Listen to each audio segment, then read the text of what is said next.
Welcome to What's Trending with Tire Review, presented by AAPEX 2022. I'm Maddie Weiner, and on today's podcast, we're joined by Russ Devens, Director of Safety and Risk Management for McCarthy Tire Service. Russ handles ongoing training, workplace safety, and hazardous materials management for McCarthy's 70-plus service locations and retread manufacturing plants in 9 states. He has more than 30 years of experience in safety, security, and risk management and is a level 400 commercial tire service instructor with the Tire Industry Association. Russ, I can't think of a better person to talk about commercial tire safety with. Welcome to the show. Thank you, Maddie. Thank you for having me. Yeah, no, happy you're here. So, Russ, I know obviously you've been doing this for a long time. You have a ton of experience. So just to start off, I was wondering if we could talk about, can you tell me what are the 3 common safety mistakes technicians make when servicing a commercial tire? Well, there's 3 things. I think the biggest one is failure to do a proper site assessment. Basically, that's is a customer vehicle in an unsafe location. This is true for both commercial emergency roadside service calls and for OTR. With both emergency roadside and OTR, technicians should have a stop work authority. They should have the power, if they feel a site is unsafe, to stop working and move the vehicle to stable ground if the ground is unstable, to level ground if it's unlevel. Emergency roadside service, the driver could have the vehicle moved. He could ask the driver to move it, have law enforcement come and do traffic control for the scene. With respect to OTR service, it's also important to check for overhead power lines if you're using a boom truck.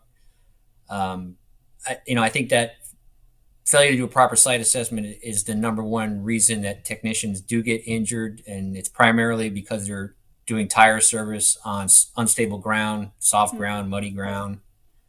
This leads into the proper servicing of commercial motor vehicles on the side of the highway. The number one reason that technicians are seriously injured and killed in this country. A lot of that has to do with distracted driving, impaired driving, and technicians just have to know that they should properly position their service truck at least 30 feet behind the vehicle with the wheels straight. Avoid what the industry calls the kill zone. You don't want to get between your front of your service truck and the customer vehicle that you're working on. They should always activate their emergency lights, their strobes. It's important, especially in move over state laws. Here in Pennsylvania, in Ohio, other states, majority of the states these days do have move over laws. Mm-hmm. People want to ignore them. And in order to have the benefits of that law, you have to have emergency lighting on your service truck. So, activate all emergency lighting. Reflective clothing, that's another big thing. Right.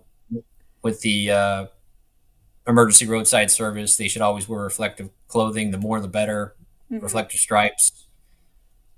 Technicians should avoid, like I said, the area between the service truck and the disabled vehicle. It's obviously the most dangerous place to be. There were several accidents last year where technicians did everything right. Luckily, they walked away from it because they followed proper procedures. Mm-hmm. So a lot of this is at the beginning, like even before, you go to service a vehicle, just the setup, the inspection, like you're saying, of, getting to even ground, making sure, you have adequate space to do the work and things like that. So a lot of it's even before you start the work, correct?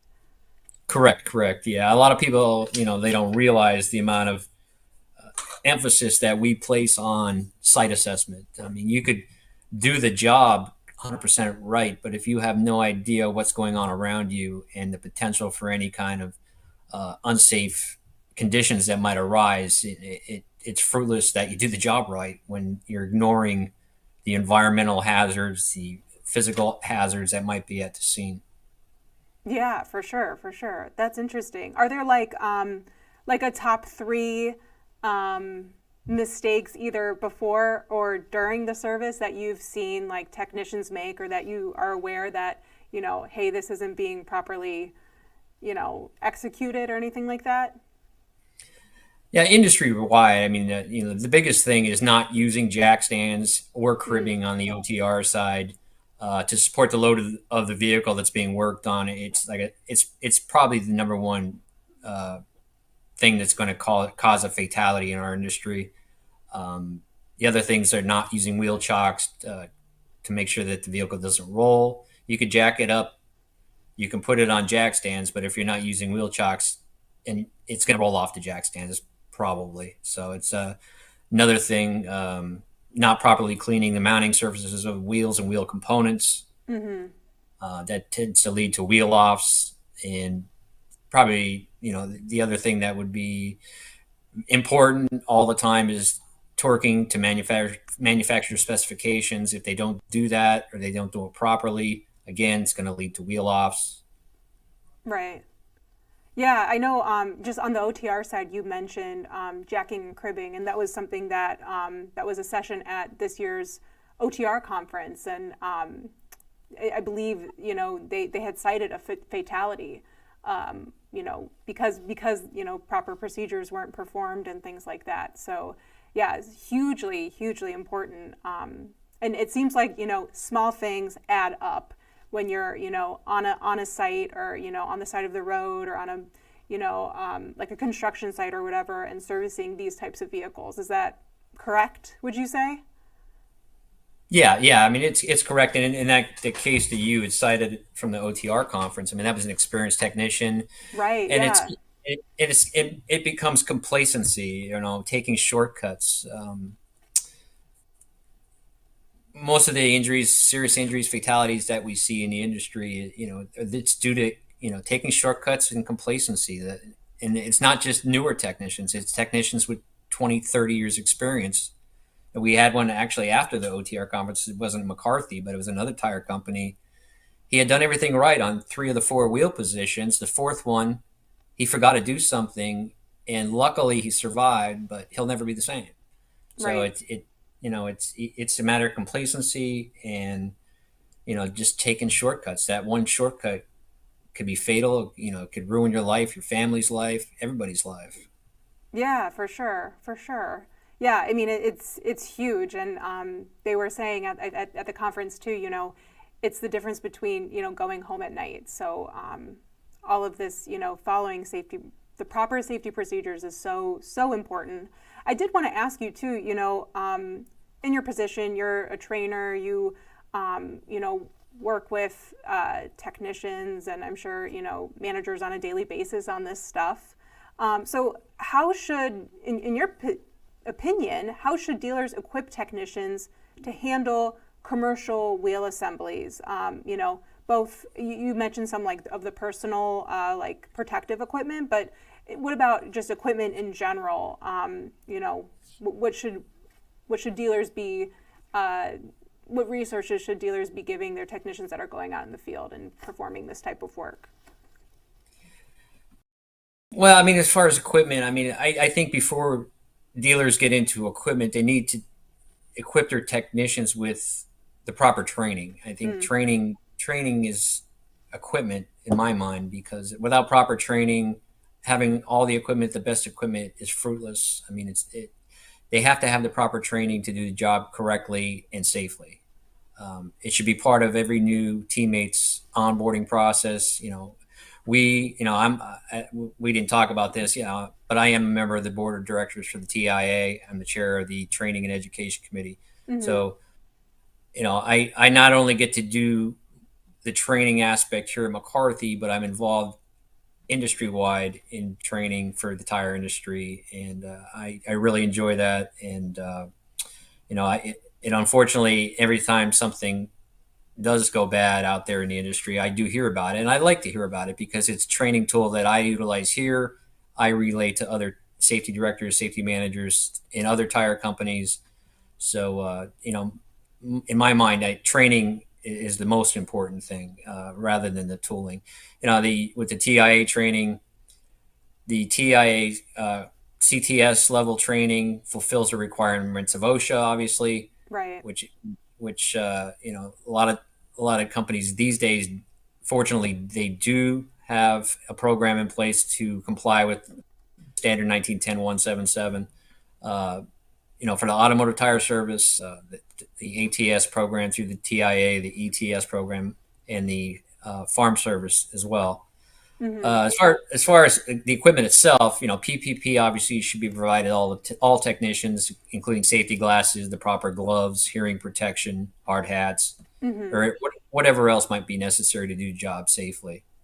Other safety items would be, obviously jack stands, cribbing, Yeah. wheel chocks, safety inflation cages, standoff inflators, things like that. Okay, got it, got it. Yeah, all necessary equipment. And you were talking about, training as the most important piece of equipment, although like you wouldn't necessarily think of it as like a tangible piece of equipment, right? But and then you were also talking about like technician complacency, and I'm wondering, how do dealers get their technicians out of, the complacency if they do have like not the best industry practices that they're going out and doing on a site. Uh, I mean, I'm fortunate here to have a staff of three other people. I'm obviously a commercial instructor for CTS. All of my people work in my department. They are also CTS instructors. I have two full-time 400 level earth mover instructors. We actually ride along with and do spot check inspections on our technicians. Not as a I gotcha thing. It's Right. to make sure that they're not being complacent. They're not taking shortcuts. And I always say they don't feel threatened by that because they know we have their back. They know. I mean, everybody. If you're doing a job all day long, the same thing all the time, you're gonna not necessarily take a shortcut, but you're gonna skip something and do Right. something wrong. So as long as you can reinforce to them the proper procedures and what needs to be done and why it needs to be done. I mean, I'm not one to tell somebody you have to do something. I'm going to tell you why you need to do something and what can happen if you don't do something the proper way. And my team's the exact same way. And luckily, like I said, in the last 4 years of my involvement in the tire industry association, I've seen more and more companies and more safety personnel take that approach, which is a Mm-hmm. beautiful thing. You know. Yeah, no, that's awesome. Having that accountability factor. Um, Mhm. yeah, for technicians. That's great. So how can a technician form a relationship with the fleet or the driver on the service call? I mean, a lot of these technicians, from what I understand, are called out, to a job site or to a commercial vehicle that is stranded on the side of the road or something like that, and forming a rapport and forming that trust is important.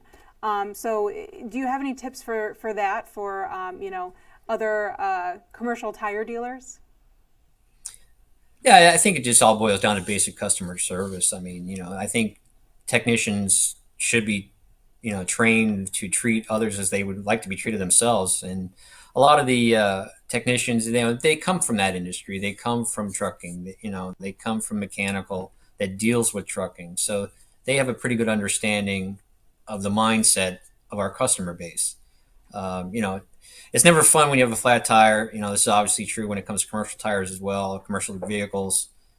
When a commercial truck is down, they're losing time, they're losing money. So tensions are usually high, and technicians learn that over time, and it is part of their training that we explain to them.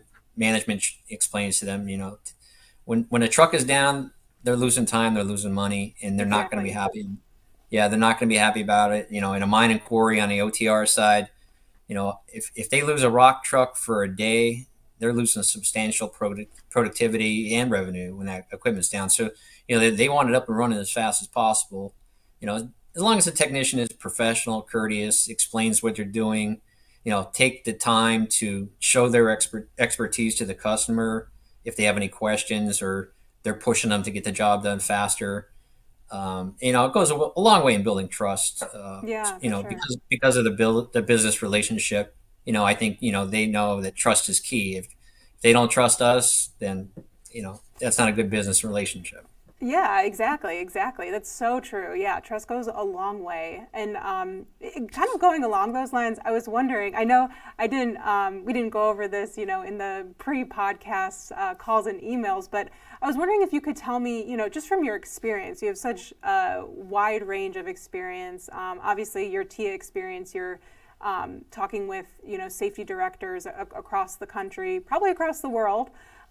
So is there any room for improvements that you see either in the training or just at other dealerships across the country? Like, is there any areas where you're saying like, oh yeah, we could all improve in this? Anything along those lines? Yeah, I like I said, I think it's getting a lot better than it was. Okay. Industry wide. I mean, there's always room for improvement. I mean, Right. on the TIA side, we have a 5 year. Well, in the training committee, the training department of the TIA, we have a 10-year plan because we have so many programs with the TIA that we need to plan 10 years out for the logistics of trying to film the videos if they're new or to update them. This year, we completed the final video for the basic CTS for the TIA. We're going to actually shoot the updated earth mover training in August out in Iowa. Mm-hmm. So that'll be done this year, and we're going to have the translation for the basic CTS done as well. I believe in the fall we're working on the ATS, the Automotive Tire Service. So there's always updates on our end at the TIA and my end, obviously. Like I said, I think it's a 1,000% better than when I first came into the tire industry, and Mm-hmm. I always want to do whatever I can for any other tire dealer when it comes to safety. My phone's always wide open if somebody wants to contact me, email me. It happens all the time, and obviously we're making an impact. We're making an impact in the industry, and when I have OSHA call me for tire information or tire advice or want to know about the 1910-177 regulations, Mm-hmm. I think we're doing things the right way. Yeah, for sure, for sure. No, that's awesome. Well, Russ, I don't have any other questions. Is there anything else that you'd like to touch on that maybe I didn't about commercial tire safety or just in general anything that you'd like dealers to know, or technicians to know when going out to job sites around training or anything along those lines?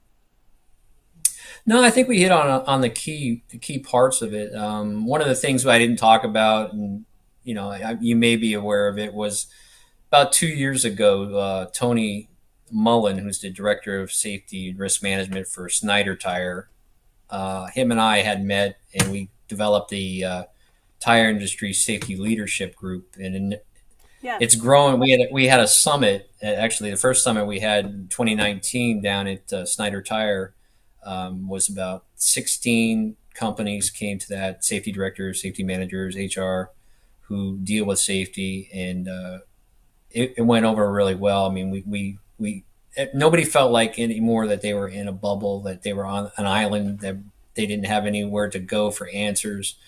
And COVID hit. We didn't have a summit the year of COVID, and last year we had it again. And I think it was 23 companies were Oh, at that wow. one, and it went really well. And we're going to have it again this year, and we hope to have it every year. And it keeps getting bigger every year. So if there's anybody that's a safety director, safety manager, who has not reached out to any of the folks that are involved in this, they can reach out to me, and be happy to give them the invite. And I'm going to give you one as well, I think, so you can come see what it's Awesome. about. I would love that. That's so cool. Yeah, I remember we talked about it in 2019 when you said the first one was, and it Mm-hmm. sounded like it was a great success. And I definitely love to attend. And Russ, we'll put your contact information in our show notes too, and in our articles so that people can, reach out with questions and with, if they're interested in attending that summit. So That's great to hear. And yeah, looking forward to it. So Russ, I just want to say thank you so much for coming on the What's Treading with Tire Review podcast. I really appreciate your time, and thank you for, your commitment to the industry and spreading, best practices among the industry. Thank you, Maddie. Again, I appreciate you having me on. Awesome. Well, have a great day. Thank you so much. It was a pleasure. All right. Thank you.